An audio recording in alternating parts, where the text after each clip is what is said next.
thank you for coming and listening. I hope you're going to keep on listening. Ah, Sebastian, you're here. Nice. Good. So I'm Simon Redfern. I'm CEO of Tsobi, founder of the Open Bank project. Oh gosh. Hold on. That's going to really annoy me. Someone is sending me WhatsApp messages. No. Okay. Yeah, so I'm a programmer, also cyclist for a long time, and also I'm a musician doing electronic music, stuff like that. If you're ever in Berlin, come and check out Berlin Modular Society. We do like events every 2 weeks for electronic music, live events. Anyhow, back in February 2010, I started Open Bank project, which kind of went on, inspired UK open banking and this whole open banking malarkey. Actually, Mehdi was talking about its 10-year anniversary, right, of API Days, and we actually presented, Sebastian here in the audience, and myself remotely, we presented Open Bank project at the first API Days 10 years ago or so. Yeah, basic idea is opening up financial transactions, right, with protecting with OAuth and all that kind of stuff, JSON. But the subject of today's talk is climate change and carbon data. So yeah, it's been around for a long time, right? Since the mid-1800s and a bit later, scientists have been working on it, and it's like actually a fantastically interesting topic. Super complex, I would say. So we've got something called the sun, right? And that's doing this amazing fusion thing. So there's been some news recently in the last couple of days about step forwards in fusion. Plenty of energy there. So this scientist, Kirchhoff, came up with a whole bunch of laws. I studied electronic engineering, so I know of him from those days. But he also talked about like equilibrium, black body radiation, and so on and so forth. And our planet Earth has got into this amazing kind of miraculous state over the last few million years, right? I mean, just think. So this is from this this famous Earth shot picture, right? But just to think about it for a minute, right? The Earth is spinning around in a vacuum, right? And you know, you go a few hundred miles up, and it's pretty close to absolute zero. And yet we are protected in this amazing kind of this miracle of life, right? But we are messing with it at our peril, I would say, right? So there's this. So we've all heard of global warming right by now, right? And check out this book. Go and buy it for all your family, friends, relatives, worst enemies, and read it for Christmas, you know. Because, I mean, there's this feedback stuff is fairly. So, can I make feedback here with the speaker? Let's see. I did it. There you go. Sorry about that. Deliberate feedback demonstration. So that's what we're risking with climate change a little bit. Because on top of all okay, so here's a thing. What happens when the world heats up a little bit? What happens with the water? right? What happens with the sea? So when you warm up water a little bit, right, it expands, yeah? It expands, right? And if you think about the ocean, is in places it's like 4,000 meters deep. So just that little bit of expansion multiplied by 4,000, you get a big expansion. And you have the Arctic ice melting. So they reckon 65 meters is enough for the sea level to rise, right? And another little note, did you know that water can absorb less carbon dioxide when it warms up a bit, right? And then we have these feedback loops which will and are starting to kick in, right? So the permafrost, you know, has a huge amount of methane and da-di-da, yeah? And if that starts to demonstrate, cover your ears. Feedback, and these things are not in the climate models. They are not in the climate models. White ice reflects sunlight, right? But when it melts or becomes pockmarked with rain and stuff, it reflects less sunlight, so therefore absorbs more oxygen. And if you like afforest an area, so say you put forest into the Sahara, right? Sounds like a great idea, but it's more complicated than that. Why? Because white sand reflects sunlight, and dark green trees don't. Yeah. So it's like super complicated. That's my son, by the way, Dominic, in Germany, in a forest. And I think this picture here is in Germany, right? So when the Earth is warming up, there are these amazing lateral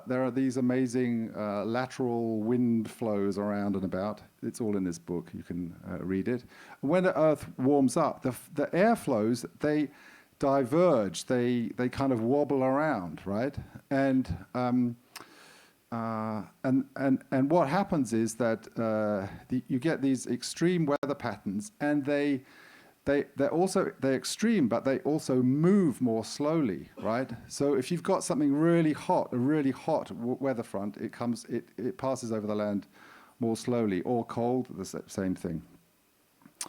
So this is a good book as well, How to Avoid a Climate Disaster.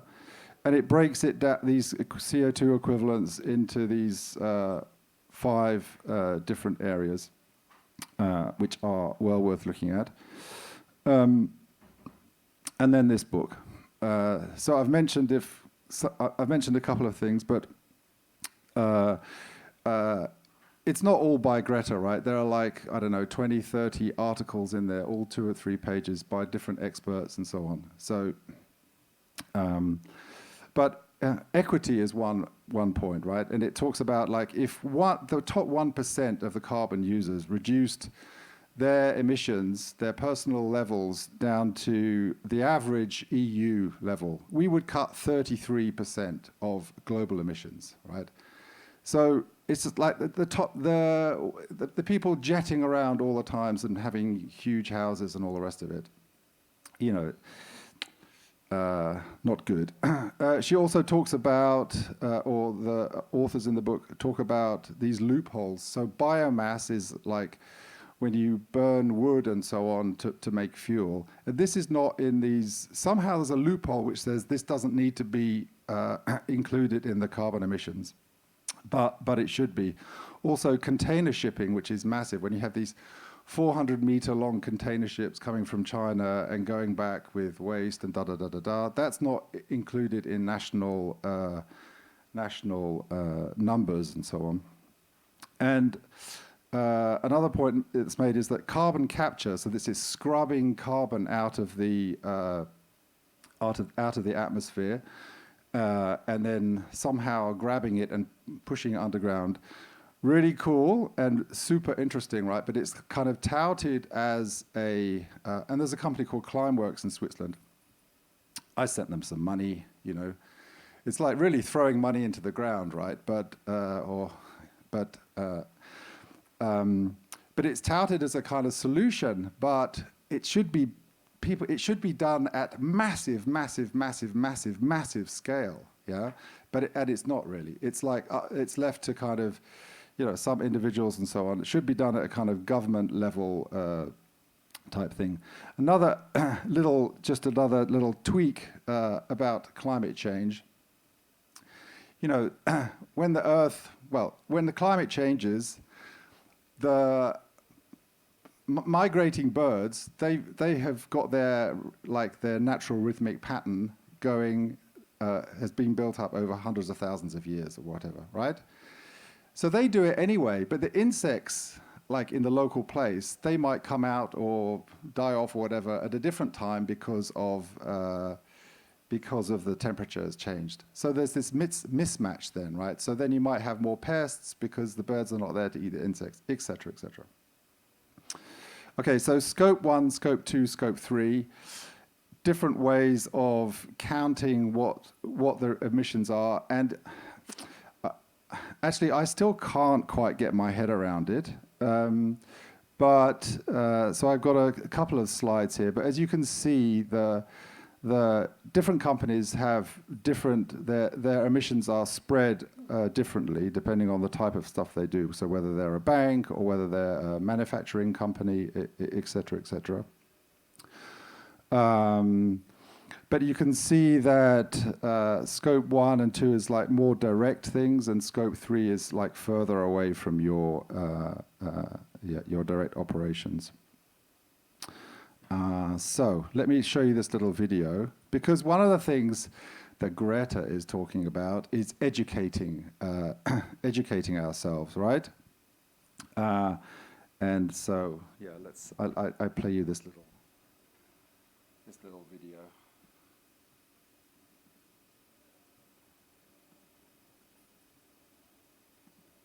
Hi, this is my kitchen. I'm gonna, work out how much carbon my kitchen is emitting.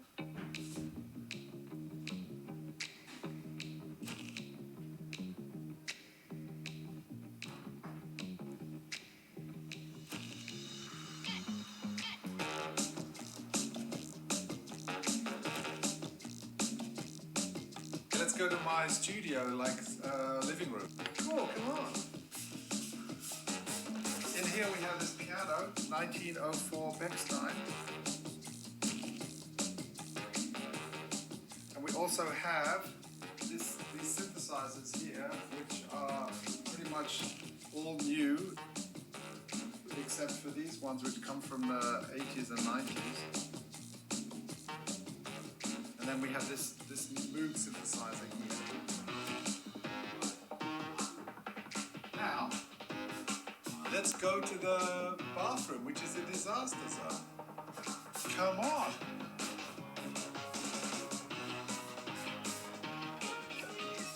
In here, the main device would be this washing machine.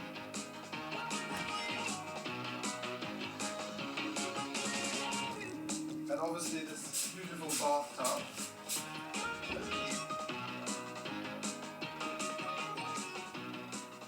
There we go. Thank you very much, and thanks for watching and listening. Yeah, so the idea there is almost like it's like a kind of app simulation or whatever. So if you imagine like an augmented reality app, you can walk around your office, you can kind of point it at a bunch of AI would recognize what's there. And when I was doing that, the interesting thing that I found was, what's the expected lifetime of an object, right? So obviously the piano, right, made in 1904, no carbon emissions like now or for the last 50, 100 years even, right? But if you have a washing machine, how long does it last for? 12 years. Then so how do we educate? I mean, if I say to you, right, what does a cup of coffee cost, in terms of carbon? Any idea? No, me neither, really, actually, right? So, but we all know that a Starbucks coffee costs, I don't know, €3, whatever it is, right? But we should be knowing what the carbon cost is and what the probably what the water cost is as well, right? So that was the kind of idea of that little video, just to kind of wake ourselves up to it. So now with some more I'll give you a little survey, as it were. So there's the GHG protocol, and this is kind of defining what scope 1, 2, 3 is. And it's pretty well respected and used widely. And just as we have financial accounting, so 5 minutes, okay. Carbon accounting is going to come. So so and in the news just yesterday or the day before was the EU is now going to put tariffs on goods coming in, right? So that's brand new news. Also brand new news, the European Banking Authority, so they have published this roadmap. There is a net zero banking alliance. I don't know too much about it, but seems to have a bunch of banks inside it. There are forward-thinking banks, so this is very. This one seems to be pretty onto the whole sustainability stuff. We have PayPal doing their science-based targets for getting to net zero. EcoVadis has been going a long time. Actually, launched in Paris 2007. And they are doing sustainability ratings and et cetera, et cetera. Duconomy, they're doing lifestyle impact, transaction impact. They have an API, product impact, and so on. So what I'm kind of getting at is there's going to be a lot of data flowing around. This is Icebreaker One. That's an initiative in the UK. And they're talking about trusted data flows. So basically, companies are going to get regulated. They need to prove their emissions are falling. Investors will want to see this. Insurance companies will want to see this. So there's going to be a lot of data flowing around. We just put this together yesterday. So carbonapis.com. And basically, it's using Open Bank Project technology right now. And what we want to do, what we're thinking about doing is aggregating these different sources of data. So the gentleman from Leaf was speaking about earlier.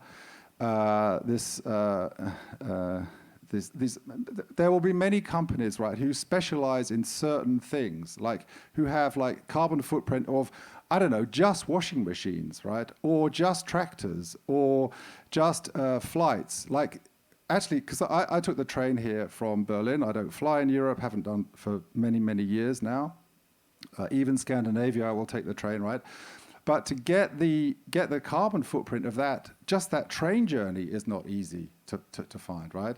So there will be, many more services like that. So if you're interested in providing data to us or have any ideas, and I think this is interesting. We're finishing soon, so everything should have a CO2e equivalent JSON object related to it. So everything. So this phone, right?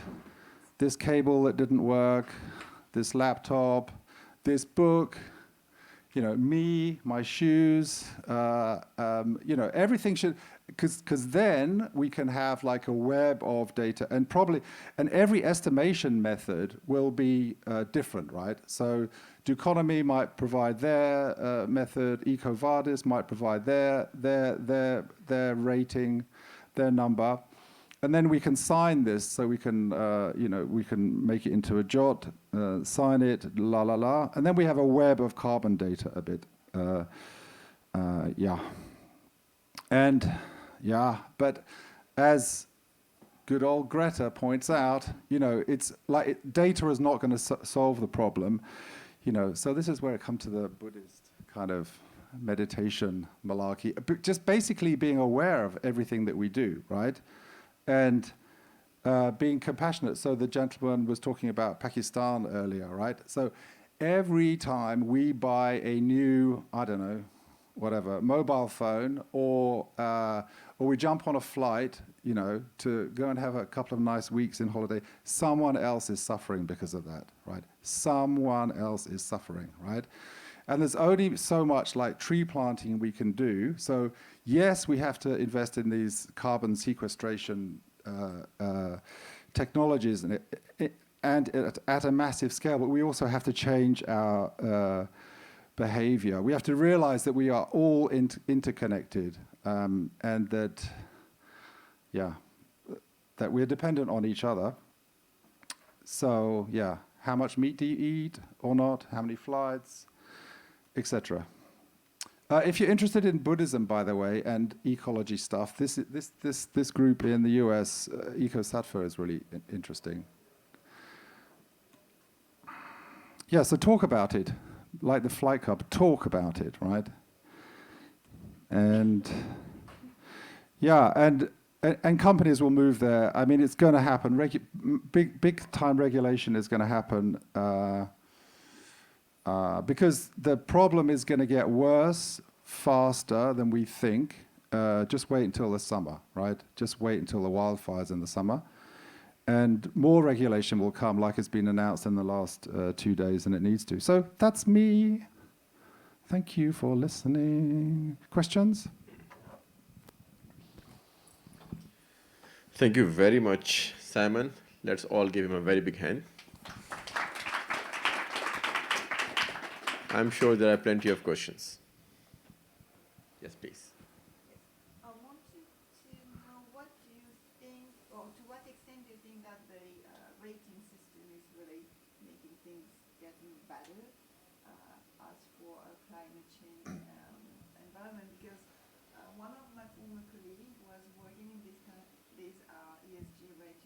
Mm-hmm. And he got fired the day he downgraded a key company.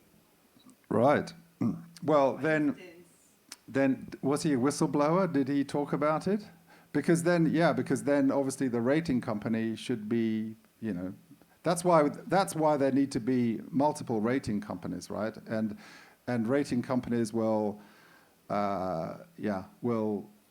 some will end up having a truthful reputation, and some will not. And I think what people say who are working in this field and who are much more experienced than I am, is you've got to measure. You've got to measure before you can kind of judge well, if you've got regulation, you have to have measurement, right? So, and there's lots of different approaches to it. So. This icebreaker one thing is, one approach, and so on.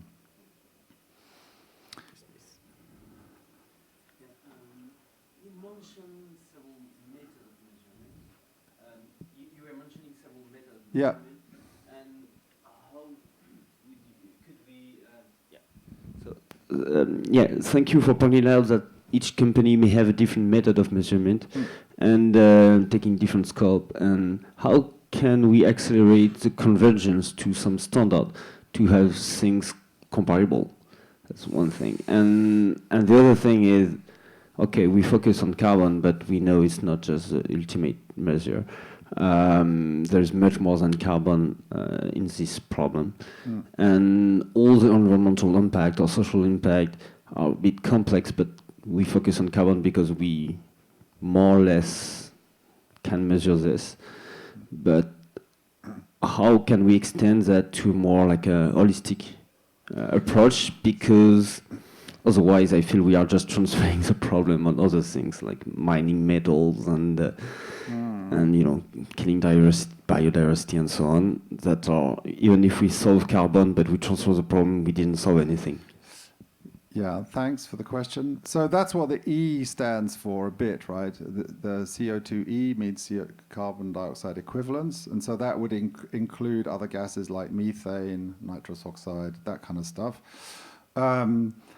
For standardization of rating systems, I guess this greenhouse gas protocol has something to say about that.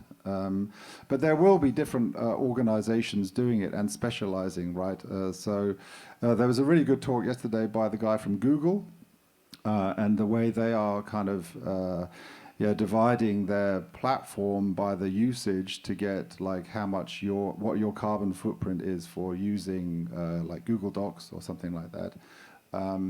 So they're making their own hardware and so on and so forth, and they are specialized. And there are specialists who are just looking at the carbon footprint of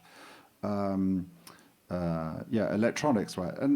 And when I say carbon footprint, I guess I also mean water usage and I don't know about mineral usage, but I hope that kind of. I don't profess to be an expert, right? I'm kind of making a prediction that carbon APIs are going to be much bigger than, say, open banking in the next 5 to 10 years, right? Yeah.